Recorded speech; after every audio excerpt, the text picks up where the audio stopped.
அனைவருக்கும் வணக்கம். இன்னைக்கு 2025 குரூப் 4லேருந்து ஒரு சம்ம பார்ப்போங்க.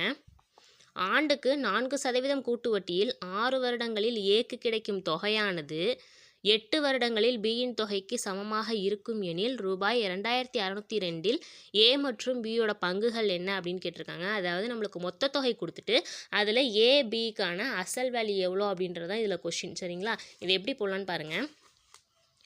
இதுதான் கூட்டு வட்டிக்கான ஃபார்முலா கொடுத்துருக்கதை நான் இங்கே எழுதியிருக்கேன். சரிங்களா? மொத்த தொகை 2602. இதில் ஏவோட அசல் என்ன, பியோட அசல் என்னன்றதை நம்ம கண்டுபிடிக்கணும்.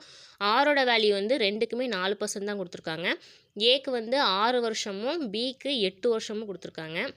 இப்போது பியோட வேல்யூ நம்மளுக்கு தெரியாது இல்லையா, அதனால் நான் எக்ஸ்ன்னு வச்சுக்கிறேன். இதில் மொத்த தொகையிலேருந்து இந்த எக்ஸை கழிச்சோம் அப்படின்னா நம்மளுக்கு பியோட அசல் கிடச்சிரும். சரிங்களா? இப்போது இங்கே இருக்கிறது எல்லாத்தையும் நான் ஃபார்முலாவில் சப்ஸ்டியூட் பண்ணுறேன்.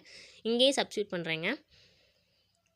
இங்கே 2602, இங்கேயும் 2602 இருக்கா, அதனால் இது ரெண்டையும் நம்ம ஈக்குவல் பண்ணிக்கலாம். சரிங்களா? பண்ணோம் அப்படின்னா இங்கே பவர் 6 இருக்குது, இங்கே பவரில் 8 இருக்குது. இது ரெண்டும் அடி போயிடும். அப்போ இங்கே ஸ்கொயர்டு வந்துடுங்க. இங்கே எக்ஸ் மட்டும் இருக்கும். இதை சிம்பிளிஃபை பண்ணி பார்த்தோம் அப்படின்னா நம்மளுக்கு 1301x ஈக்குவல் டு இந்த மாதிரி வேல்யூ, பெரிய வேல்யூ கிடைக்கும்போது நம்ம அதை அப்படியே வச்சுக்கலாங்க. ஏன்னா ஈஸியாக அடி போயிடும். சரிங்களா? இப்போ எக்ஸோட வேல்யூ எவ்வளோ கிடைக்குதுன்னா 1352 கிடைக்குதுங்க. இதுதான் ஏவோட அசல். சரிங்களா? இப்போது பியோட வேல்யூ கண்டுபிடிக்க என்ன பண்ணணும், 2602லேருந்து இந்த எக்ஸ் அதாவது 1352 கழிச்சோம் அப்படின்னா நம்மளுக்கு பியோட வேல்யூ கிடச்சிரும். 1250 அப்படின்றது தான் பியோட வேல்யூங்க.